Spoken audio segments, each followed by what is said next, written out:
and Sunshine. We're going to talk a little bit about measurement.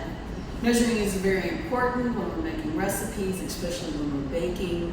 We can't just shake it off, so I'm going to go over the measurements. When we're in food services, we want to make sure all of our recipes are consistent, and we do that by consistent measurement. First of all, in measurement, there's what we call dry measurement, which would be a cup like this, and we have wet measurement. We know it's for wet measurement because it has an area where we can pour from.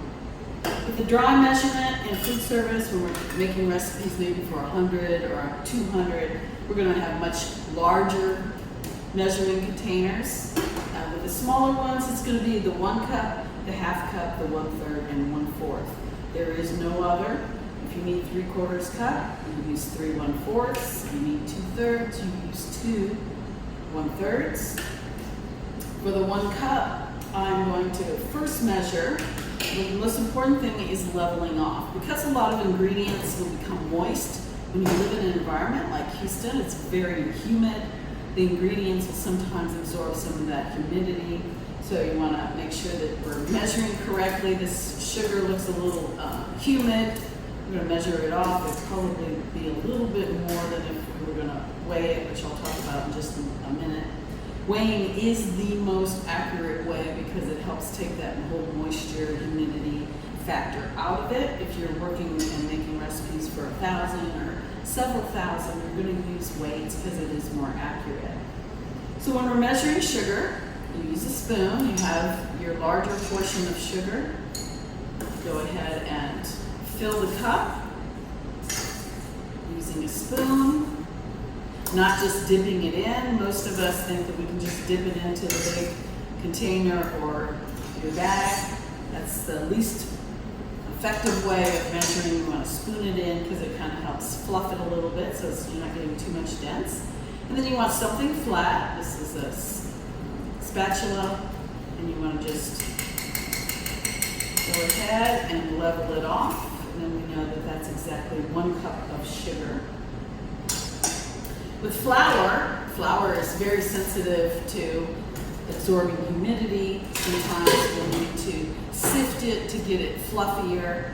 And we'll talk more about that when we do the cakes and baking video. Again, I'm going to fill it up with a spoon, fluffing it up a little bit, leveling it off with a spatula or a straight edge knife. And this is your 1/2 cup serving of flour. I know a lot of us like to dip it in there and then shake it off. That's a very inaccurate way. And it might not seem important to you in most recipes, but when you're baking, adding extra flour will make the products more dense. So what we do is we go ahead and sift it, fluffs it up a little bit. A sifter, if you don't have a sifter, you can also just use a colander. You kind of shake it out. And this will give you a more accurate flour measurement. When we're talking about brown sugar is unique because it has molasses in it. The molasses makes it dense, sticks together a little bit more, it's moister. Whenever we're working with brown sugar, it's not like flour because it'll say in the recipe you want packed brown sugar. Most recipes, you're making chocolate chip cookies or something, will say packed brown sugar. You literally fill it and pack it. You can see how far it went down. Go ahead and fill it up. Go ahead and pack it. And then again, using a straight edge, level it out. And that is going to be your 1/3 cup of brown sugar.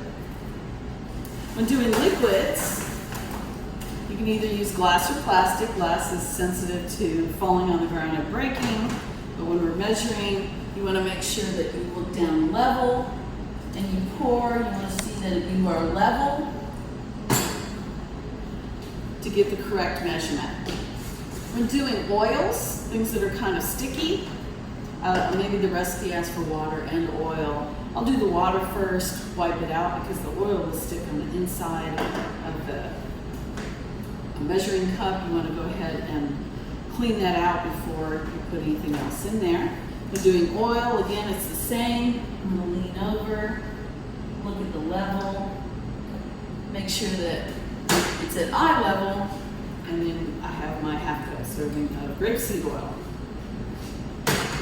When we're talking about tablespoons, teaspoons, these are the food service kind of measuring spoons with a tablespoon, teaspoon, a half teaspoon, and the fourth teaspoon. If you need an eighth of a teaspoon, it'd be half of this 1/4.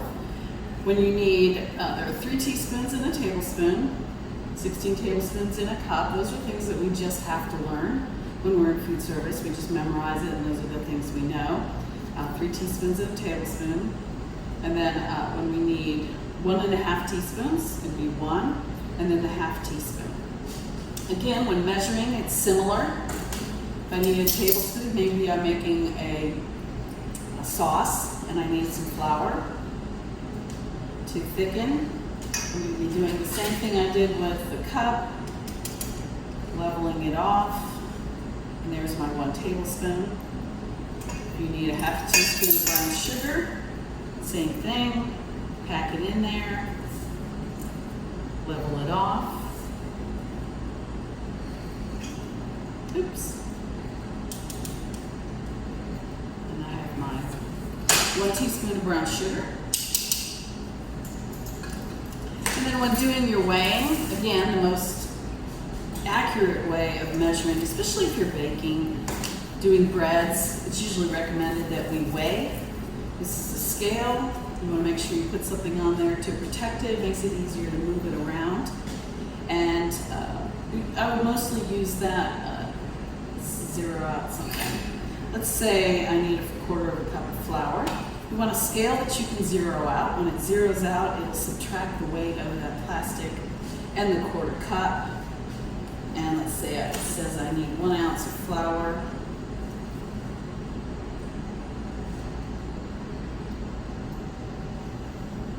And I'm at 5/8 ounce. I'm at 7/8 ounce. I'm almost there. I'm at 1 ounce, and that includes that little residual that I spilled on the outside there, and I'm just going to add it to the bowl.